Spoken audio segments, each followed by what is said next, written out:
दूसरा राजा अध्याय 19।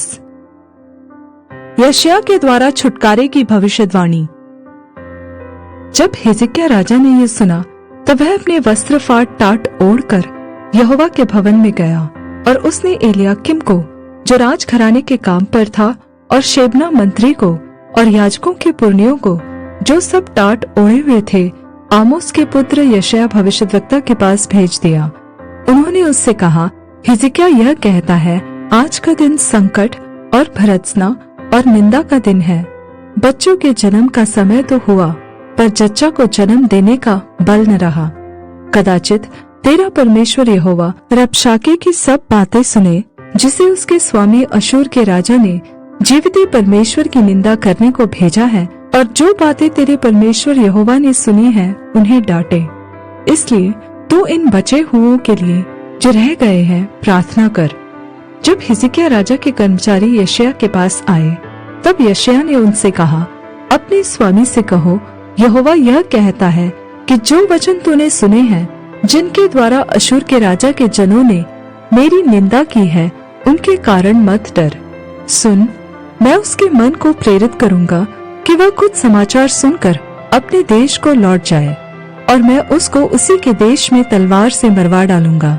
तब रबशाके ने लौटकर अशूर के राजा को लिब्ना नगर से युद्ध करते पाया, क्योंकि उसने सुना था कि वह लाकिश के पास से उठ गया है।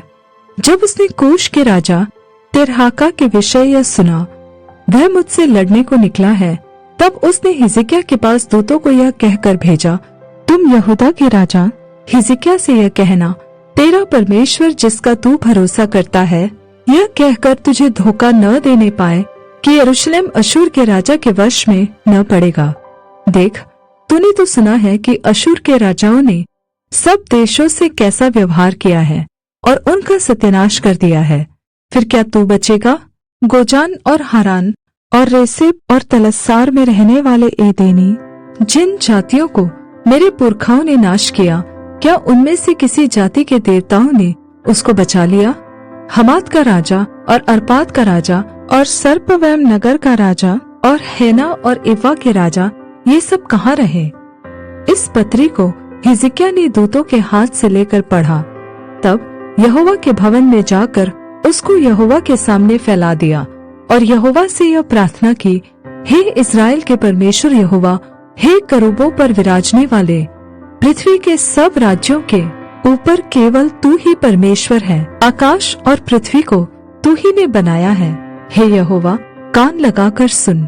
हे यहोवा, आँख खोल कर देख और सन्हेरीब के वचनों को सुन ले, जो उसने जीविते परमेश्वर की निंदा करने को कहला भेजे हैं।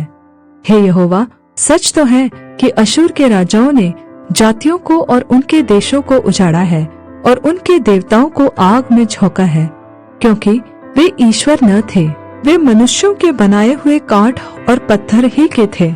इस कारण वे उनको नाश कर सके।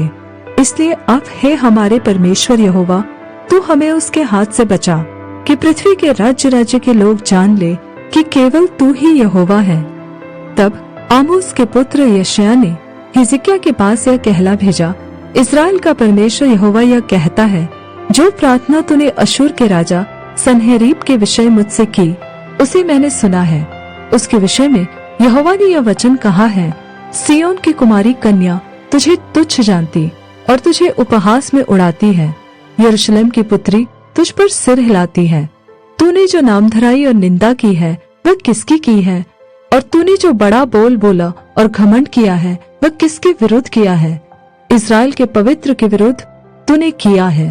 अपने दूतों के द्वारा तूने प्रभु की निंदा करके कहा है कि बहुत से रथ लेकर मैं पर्वतों की चोटियों पर वरन लबानोन के बीच तक चढ़ आया हूँ, और मैं उसके ऊंचे ऊंचे देवदारुओं और अच्छे अच्छे सनोवर को काट डालूंगा, और उसमें जो सबसे ऊंचा टिकने का स्थान होगा, उसमें और उसके वन की फलदायी बारियों में प्रवेश करूंगा। मैंने तो खुदवा कर परदेश का पानी पिया, और मिस्र की नहरों में पांव धरते ही उन्हें सुखा डालूंगा। क्या तूने नहीं सुना कि प्राचीन काल से मैंने यही ठहराया और पिछले दिनों से इसकी तैयारी की थी? उन्हें अब मैंने पूरा भी किया है कि तू गढ़ वाले नगरों को खंडर ही खंडर कर दे।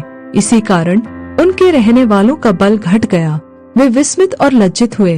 वे मैदान के छोटे छोटे पेड़ों और हरी घास और छत पर की घास और ऐसे अनाज के समान हो गए जो बढ़ने से पहले सूख जाता है। मैं तो तेरा बैठा रहना और कूच करना और लौट आना जानता हूँ, और यह भी कि तू मुझ पर अपना क्रोध भड़काता है। इस कारण कि तू मुझ पर अपना क्रोध भड़काता और तेरे अभिमान की बातें मेरे कानों में पड़ी हैं, मैं तेरी नाक में अपनी नकेल डालकर और तेरे मुंह में अपना लगाम लगाकर जिस मार्ग से तू आया है उसी से तुझे लौटा दूंगा। और तेरे लिए यह चिन्ह होगा कि इस वर्ष तो तुम उसे खाओगे जो आप से आप उगे, और दूसरे वर्ष उसे जो उत्पन्न हो वह खाओगे, और तीसरे वर्ष बीज बोने और उसे लवने पाओगे, और दाख की बारियां लगाने और उनका फल खाने पाओगे। और यहूदा के घराने के बचे हुए लोग फिर जड़ पकड़ेंगे और फलेंगे भी, क्योंकि यरूशलेम में से बचे हुए और सिय्योन पर्वत के भागे हुए लोग निकलेंगे। यहोवा यह काम अपनी जलन के कारण करेगा। इसलिए यहोवा अश्शूर के राजा के विषय में यह कहता है कि वह इस नगर में प्रवेश करने वरन इस पर एक तीर भी मारने न पाएगा, और न वह ढाल लेकर इसके सामने आने या इसके विरुद्ध दमदमा बनाने पाएगा। जिस मार्ग से वह आया उसी से वह लौट भी जाएगा और इस नगर में प्रवेश न करने पाएगा। यहोवा की यही वाणी है। और मैं अपने निमित्त और अपने दास दाऊद के निमित्त इस नगर की रक्षा करके इसे बचाऊंगा। उसी रात में क्या हुआ कि यहोवा के दूत ने निकलकर अशूरियों की छावनी में 1,85,000 पुरुषों को मारा। और भोर को जब लोग सवेरे उठे तब देखा कि शव ही शव पड़े हैं। तब अशूर का राजा सन्हरीब चल दिया और लौटकर निनवे में रहने लगा। वहां वह अपने देवता निस्रोक के मंदिर में दंडवत कर रहा था कि अद्रमेलेक और शरेसेर ने उसको तलवार से मारा और अरारात देश में भाग गए। तब उसका पुत्र एसर हदोन उसके स्थान पर राज्य करने लगा।